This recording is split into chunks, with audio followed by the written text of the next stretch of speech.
What's up everyone, today we're going to be checking out 5 reasons you shouldn't mess with the USA jet fighters. Oh my god, jet fighters, I absolutely love those jets.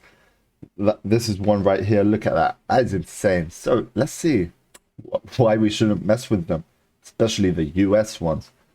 Let's get straight into it. If you're new here, welcome to the channel. I truly appreciate every newcomers, and if you've been watching me for a while, welcome back again. Don't forget guys, like this video, subscribe to the channel, and let's get straight onto the video. The United States Air Force is probably the most powerful air force on the planet today. Since its creation in 1947 after World War II, the US Air Force has constantly been at the forefront of aircraft technological revolution. From breaking the speed barrier in the experimental Bell X-1 to creating the first operational variable swept-wing fighter aircraft, the General Dynamics F-111 Aardvark, the US Air Force has racked up a lot of firsts in the world of military aviation. The branch comprises over 5,000 fixed-wing military aircraft and has the largest fighter fleet of over 1,800 aircraft, the largest in the world. It currently operates 4 fighter types, which are the F-16 Fighting Falcon, the F-15 Eagle, the F-22 Raptor, and the F-35 Joint Strike. The Raptor is my favorite one. Fighter.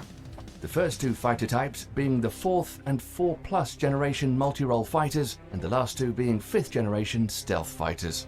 Aircraft classified as 5th generation fighters are usually those that are designed in the early years of the 21st century. They feature various advances over the 4th generation fighters, like stealth capability in all types of operational modes, low probability of intercept radar or LPIR, which means the ability of the aircraft to stay hidden to enemy radar scans, even when the aircraft is actively searching for targets or engaged in target tracking. Advanced avionics and highly integrated computer systems capable of integrating with other weapon systems to achieve a higher degree of situational awareness. The F-22 Raptor and the F-35 Joint Strike Fighter are hands down the most technologically advanced aircraft in the US Air Force and maybe in the entire world. They have capabilities that far exceed the 4th generation fighters that are fielded by most of the adversaries of the United States.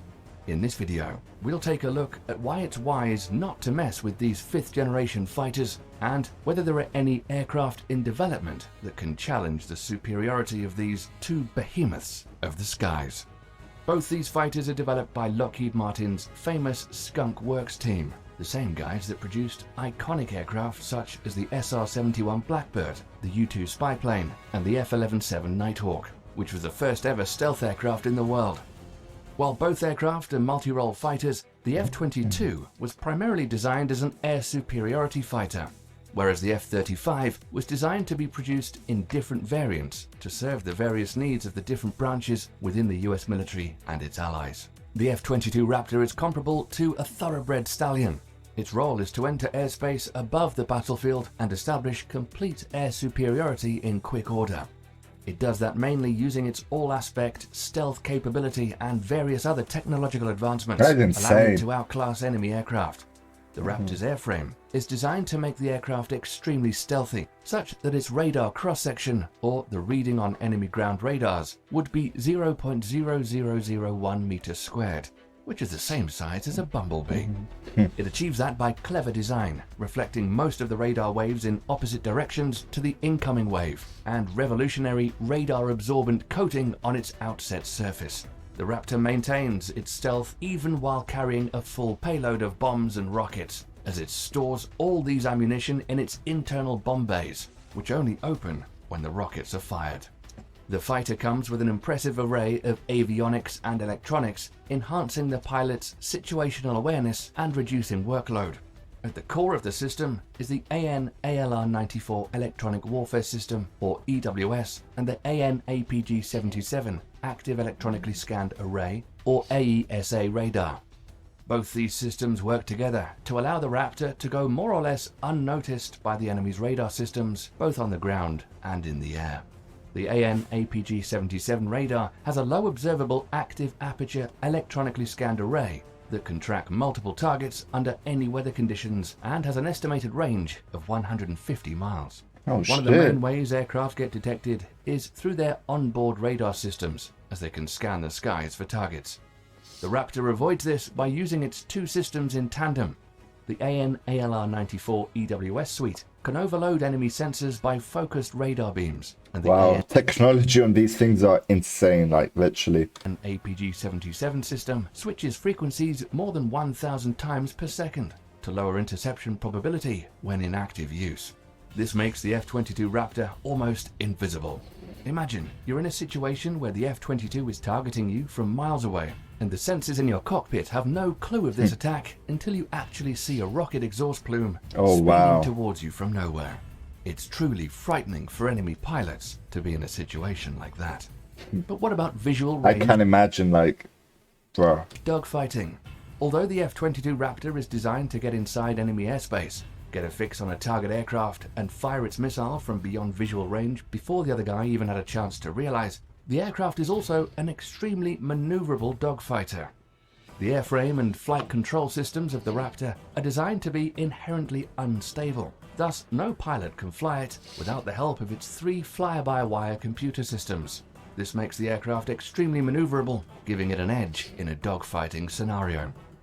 Even its 2 Pratt & Whitney F119 PW100 engines can independently vector their thrust. This capability is known as thrust vectoring, and it allows the F-22 to carry out extreme maneuvers that would be unimaginable for a conventional fighter. The aircraft has a thrust-to-weight ratio of over 1:1, which means the engine can produce more thrust than the total weight of the aircraft. This also allows the Raptor to supercruise, meaning it can fly at supersonic speeds without the use of its afterburners. Thereby, in a sticky situation, it can use its fly-by-wire system to control not only its flight control surfaces, but also its engines to maneuver out of harm's way or simply disengage and speed away. All these computerized systems make the F-22 one of the easiest fighter jets to fly. In fact, F-22 pilots often joke that a Cessna 152, which is a typical single-engine propeller-powered airplane used for most beginner pilot training, is harder to fly and control than the Raptor. These advancements are intentional, as one of the major improvements of a 5th-generation fighter is to take the actual flying of the aircraft out of the pilot's hands so that he or she can focus on the battle evolving around them. That view they literally see from the jets, though, must be like one in a lifetime experience, you know. Well, not for the jet pilots, but like literally, man. Imagine you being in that jet, seeing that view. It would be crazy. Thus not only reducing their cockpit workload, but also making them efficient fighting pilots. Similarly, the F-35 Joint Strike Fighter also incorporates a lot of features from the F-22. These 2 aircraft can carry out a lot of the same missions as well, but the F-35 was ordered into production to fill in the gaps that the F-22 can't fill. The bulk of what makes the F-22 and the F-35 different is cost, ability to produce different variants, and operational capabilities.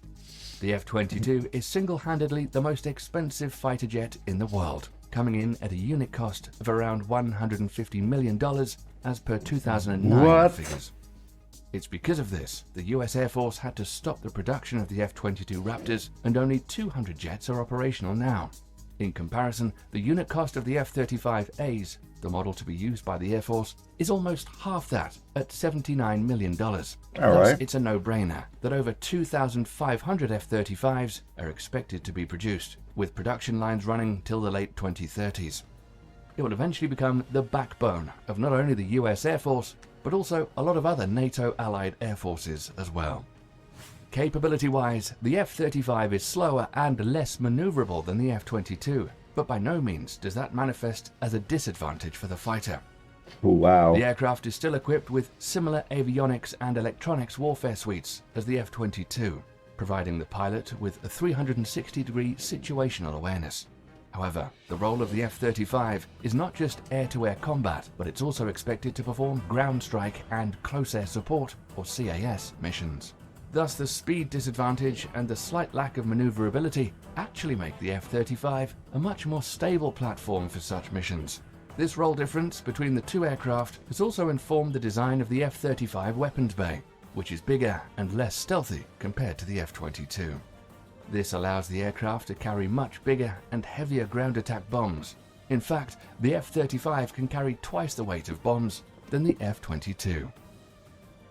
What do you think about the US Air Force's arsenal? Sound off in the comments, and to keep up on advanced military weapons.